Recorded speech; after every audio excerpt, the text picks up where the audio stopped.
ஓம் முருகா வெற்றிவேல் முருகா. வேலுண்டு வினையில்லை, மயிலுண்டு பயமில்லை. என் அன்பு தங்கமே, இன்று உன் அப்பா உனக்கு ஒரு மகிழ்ச்சியான செய்தியை கொண்டு வந்துள்ளேன். என்னப்பா செய்தி என்றுதானே கேட்கின்றாய்? நீ இப்பதிவை முழுதாக கேட்ட அடுத்த நொடி உன் துணை உன்னை அழைத்து பேச போகின்றார். அவரிடம் நான் எப்பொழுது பேசுவேன்? அவர் குரலை நான் எப்பொழுது கேட்பேன்? அவர் முகத்தை நான் எப்பொழுது பார்ப்பேன் என்று ஒவ்வொரு நாளும் தவம் இருக்கின்றாய். நீண்ட நாட்கள் ஆகிவிட்டதப்பா என்னவரின் குரல் கேட்டும், என்னவருடன் பேசி, என்னவரை பார்த்து என்று புலம்பிக் கொண்டே இருந்தாய் அல்லவா? உன்னுடைய துணையை நீ இப்பொழுது பார்க்க போகின்றாய். அவரே உன்னை அழைக்கப் போகின்றாய். அழைத்து உன்னை பார்க்க வேண்டும் என்று கூறப் போகின்றார். உன்னை பார்க்காமல் என்னால் இருக்கவே முடியவில்லை. நீதான் என் உலகம், நீதான் என் உயிர்.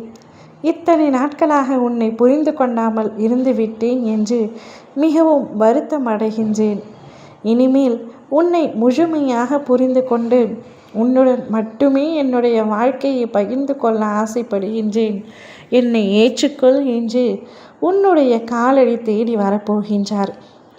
சண்டை போட்டதை அனைத்தையும் மறந்துவிடு என்று, நான் பண்ண தவறுக்கு என்னை மன்னித்துவிடு என்று கேட்கப் போகின்றார். சில மனக்கசப்புகளினால், கருத்து வேறுபாடுகளினால் பிரிந்திருந்த நீங்கள் எப்பொழுது மீண்டும் இணைய போகிறீர்கள்?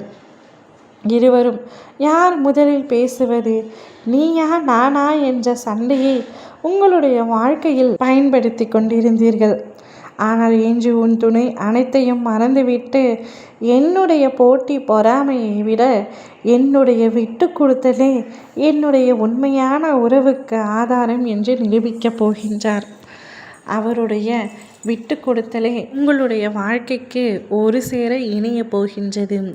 நீங்கள் இருவரும் ஒன்றாக வாழப் போகின்றீர்கள். அவருடன் பேச வேண்டும் என்ற எண்ணமும் ஏக்கமும் உன்னிடத்தில் இருந்தாலும் ஏதோ ஒன்று உன்னை தடுத்து கொண்டே இருந்தது அல்லவா? இன்று அத்தனை தடுப்புகளையும் தாண்டி உன்னுடைய துணை உன்னை அழைத்து பேச போகின்றார். இருவரும் ஒருவரையொருவர் பார்த்து பேசி மனம் விட்டு பேசுங்கள் தங்கமே. அனைத்தும் சரியாகிவிடும். ஓம் முருகா வெற்றிவேல் முருகா.